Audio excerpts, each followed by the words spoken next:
All right, guys, Cobra 2000 GTL for parts or repair, restoration candidate, I guess you'd say. It's actually not too bad once you get past the buttons over here on it. I mean, cosmetics wise, it's actually a pretty clean 2000. But like many of these have been sitting for years, it definitely needs some work on it, and this one is no exception.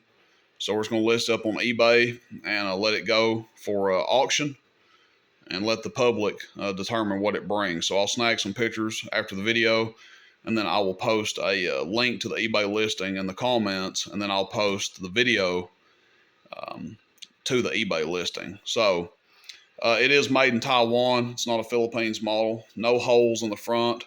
Could use a little bit more cleaning. I wiped it down with a rag. It was pretty filthy when I got it. It's been sitting for a while.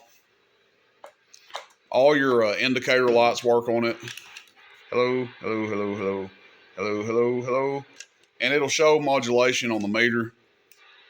And you guys may be able to even hear it keying up in the background, but it's not putting out any power. Also, receive is basically non-existent on it. So if I had to guess, at the bare minimum, it needs a final replacement, but there could be some other stuff going on with it. Obviously, I don't want to make any kind of guarantees, but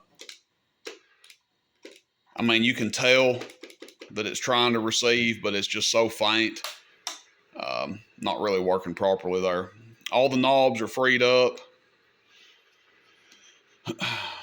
Your freak counter module works, which is pretty good value on these. Some people buy the junk ones just to get the freak counter module out of them. Obviously, it's off frequency. I mean, it needs aligned.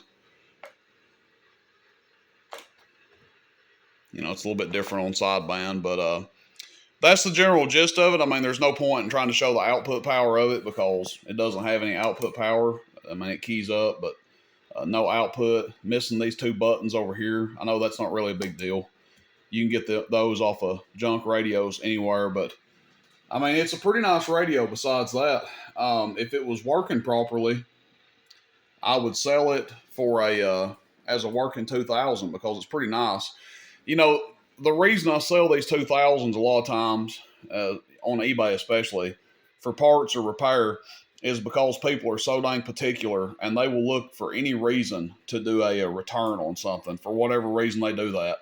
I don't know if people overspend their money or what, but you know, just like this radio, if I was to sell this radio on there and didn't sell it for parts or repair and just listed the problems that it has, somebody could get buyer's remorse and they could say, well, he didn't point out that it's got a scratch right there on the front, so it's not as it was advertised. Or pick out some sort of little, you know, insignificant problem with it just so they have an excuse to return it. But again, it's a pretty nice radio. No, I haven't had the covers off of it. No really reason to. Of course, I could keep it and fix it and, you know, flip it for probably more money. But I'm just going to sell this one as is, parts or repair. Get it listed up on eBay for auction and see what it brings. All right, guys, I appreciate it. Rooster in Tennessee, roostercb.com. See you, bye.